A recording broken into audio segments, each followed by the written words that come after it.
ఈరోజు ప్రత్యేకమైనటువంటి దినం, తల్లుల దినం, మదర్స్ డే.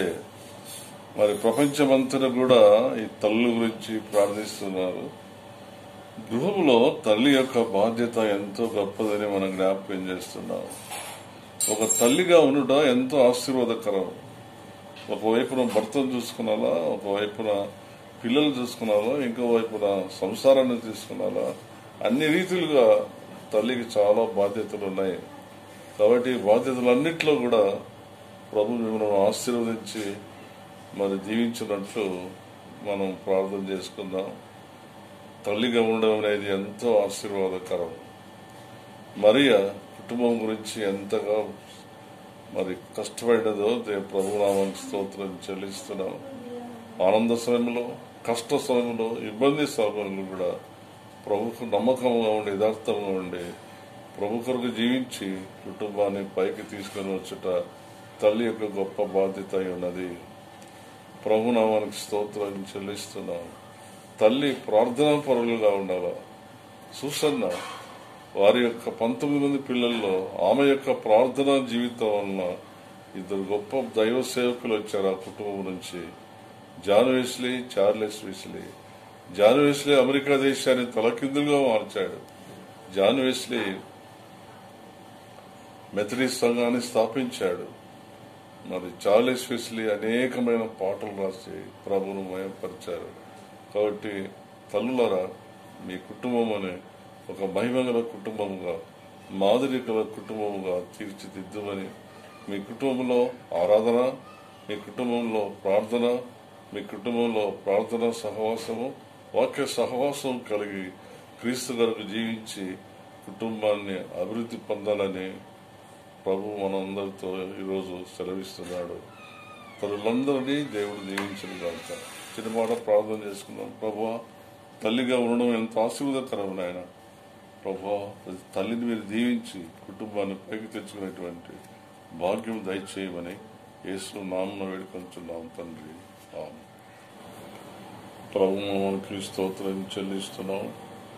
మరొకసారి మిమ్మల్ని అందరినీ ఈ యొక్క కర్ఫ్యూ దినాల్లో వాట్సాప్ మెసేజ్ ద్వారా కలుసుకున్నట ఎంతో ఆశీర్వాదకరంగా ఉందని నేను భావిస్తున్నాను.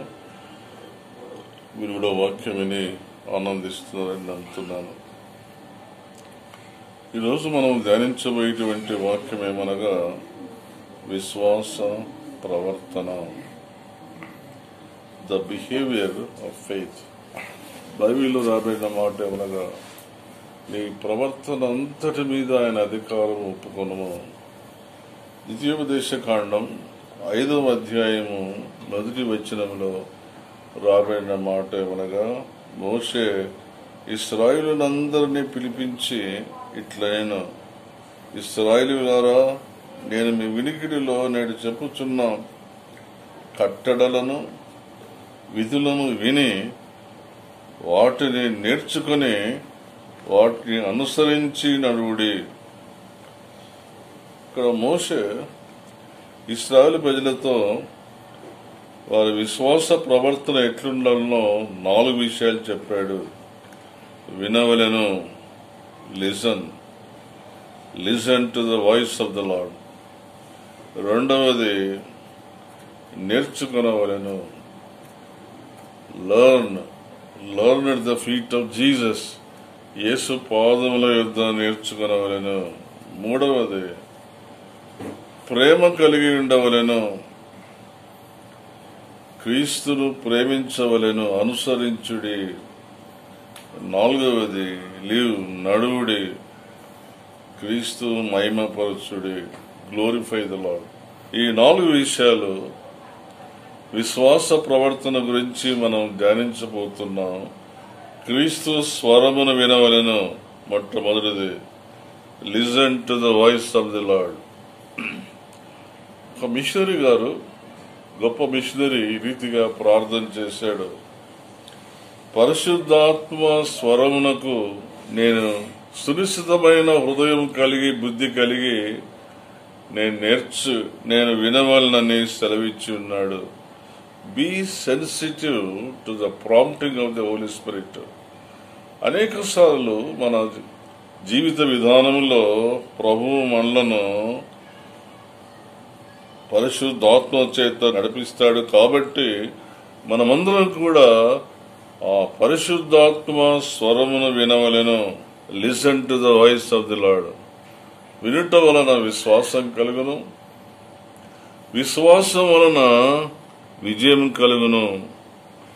బైబిల్లో చెప్పబడినటువంటి వాక్యం ఏమనగా, ప్రతి మనుష్యుడు వినుటకు వేగిరపడవలెను, మాట్లాడుటకు కోపించుటకు నిదానించవలనని రాయబడి ఉన్నది. వినుట అనేటువంటి ఈ మాట మంచి పునాదుల మీద కట్టబడినటువంటి గృహమునకు పోల్చబడి ఉన్నది. ఇది మరి ఒక చోట ఏం రాయబడిందంటే, వినుట అనేటువంటి మాట మంచి నేలలో పడినటువంటి విత్తనము. వినుట, అంగీకరించుట, ఫలించుట, ఈ మూడు విషయాలను మనం గమనించవలసిన వారమై ఉంటున్నాం. మోషే ఇశ్రాయేలు ప్రజలందరినీ ప్రోగు చేసి వారి యొక్క విశ్వాస ప్రవర్తన ఏ రీతిగా ఉండాలనో మొట్టమొదట లిసన్, వినవలెను. ఏ వినవలనంటే క్రీస్తు యొక్క స్వరమును వినవలెను. రెండవది లర్న్, నేర్చుకొనుడి. యేసు పాదముల యొద్ద నేర్చుకొనవలెను. బేతలీలో గృహం ఉన్నది. ఆ గృహములో మరియా, మార్తా, లాజరు ఉన్నారు. మరియా ఆరాధించినది, మార్తా పరిచర్య చేసినది, లాజరు యొక్క సాక్ష్యం. ఈ మూడు చాలా ప్రాముఖ్యమైందని మనం జ్ఞాపకం చేసుకున్నాం. యేసుక్రీస్తు వారు మార్తతో మాట్లాడుతున్నాడు. మార్తా, మార్తా, నువ్వు అనేక పనుల మీద చాలా తొందరపడుచున్నావు. అవసరమైంది ఒకటే, ఉత్తమమైంది ఒకటే, తీసివేయబడింది ఒకటే. యేసు పాదముల యొద్ద కూర్చొని వాక్యము నేర్చుకునవలెను. క్రీస్తుని గురించినటువంటి అతి శ్రేష్టమైన జ్ఞానం సంపాదించుకునవలనని పౌలు అంటాడు, నేను సమస్తమును నష్టపరుచుకొనుచున్నాను. I count all things but loss for the excellency of the knowledge of Christ. సమస్త విధములైన జ్ఞానముతో క్రీస్తు వాక్యం మీలో సమృద్ధిగా నివసింపనీయుడి. మోషే ఇశ్రాయేలు ప్రజలను చెప్పినటువంటి మూడవ మాట ఏమనగా, లవ్, క్రీస్తు ప్రేమను కలిగి ఉండండి. మీ పూర్ణ హృదయముతో, నీ పూర్ణ బలముతో ప్రభువును సేవించవలసిన వారమై ఉంటున్నాం. క్రీస్తును ప్రేమించినటువంటి వారిని 1000 తరాల వరకు ప్రభు దీవిస్తాడు. క్రీస్తు యొక్క సిలువను ఒకసారి మనం జ్ఞాపకం చేసుకొని, సిలువలో ఆయన చూపించినటువంటి ప్రేమను, కృపను ఒకసారి మనం జ్ఞాపకం చేసుకున్నాము. యేసు ప్రభువు చెప్పాడు, నేను మీ క్రొత్త ఆజ్ఞ ఇచ్చుచున్నాను, నేను మిమ్మును ప్రేమించిన రీతిగా మీరు ఒకరినొకరు ప్రేమించుకొనుడి. క్రీస్తు ప్రేమ మమ్మను బలవంతపరుస్తున్నది. కొరింథీయులకు రాసిన పత్రిక 5వ అధ్యాయంలో దాని ఇంగ్లీష్ లో చాలా చక్కగా రాబడింది.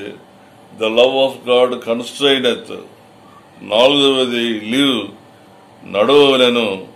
క్రీస్తు మహిమ పరచబడవలెను మన జీవితం ద్వారా. పౌలు అంటాడు, నేను జీవించే జీవితం నా కొరకు కాదు గాని నా కొరకు మరణించి తిరిగి లేచిన ప్రభు కొరకే నేను జీవించున్నాను. ప్రభు సెలవిచ్చాడు ఫిలిప్పు రాసిన పత్రికలో, నా మట్టుకు బ్రతుకుట క్రీస్తే. మనుషులు మీ సత్క్రియలు చూచి పరలోకమందున్న మీ తండ్రిని మయపరుచినట్లు వారి ఎదుట మీ వెలుగును ప్రకాశింపనీయమని సెలవిచ్చాడు. ఆయన నామము మహిమపరచబడవలెను. ప్రభు నామానికి స్తోత్రం చెల్లిస్తున్నాం. మన జీవితము నిత్యత్యపు విలువల కొరకు మనము సమర్పించుకొనవలసిన వారమై ఉంటున్నాం. ఈ రీతిగా మోషే ఇశ్రాయేలందరినీ ప్రోగు చేసి, మీ విశ్వాస ప్రవర్తన ఏ రీతిగా ఉండాలనో ఈ 4 విషయాలు సెలవిచ్చాడు. మొదటిది లిసన్, వినవలెను, క్రీస్తు స్వరమునకు విధేయత చూపించవలెను. రెండవది learn at the feet of Jesus, యేసు పాదముల యొద్ద కూర్చొని నేర్చుకొనవలెను. మూడవది క్రీస్తును హృదయపూర్వకముగా ప్రేమించవలెను. నాలుగవది క్రీస్తు యొక్క నిత్యత్వపు విలువల కొరకు మన జీవితాలను సమర్పించుకొనవలెను. ప్రభునామానికి స్తోత్రం చెల్లిస్తున్నాం. ప్రభువా, నీవిచ్చినటువంటి అమూల్యమైన వాక్యాన్ని బట్టి వందనం చెల్లిస్తున్నాం. ప్రభువా, ఈ వాక్యంలోని సంగతులను మేము గ్రహించినట్లు మీరు మాకు ఇచ్చిన తెలివి జ్ఞానం బట్టి వందనం చెల్లిస్తున్నాం. విశ్వాస ప్రవర్తన కలిగి నీ కొరకు సాక్ష్యంగా జీవించే భాగ్యం దయచేయమని యేసు పరిశుద్ధమైన నామమున ప్రార్థిస్తున్నాము తండ్రి, ఆమేన్. పరమ తండ్రి అయిన దేవుని ప్రేమయు, మన ప్రభువును రక్షకుడైన యేసుక్రీస్తు కృపయు, పరిశుద్ధాత్మ యొక్క అన్యోన్య సహవాసము సన్నిధి సదాకాలము తొలగిండుగాక. ఆమేన్.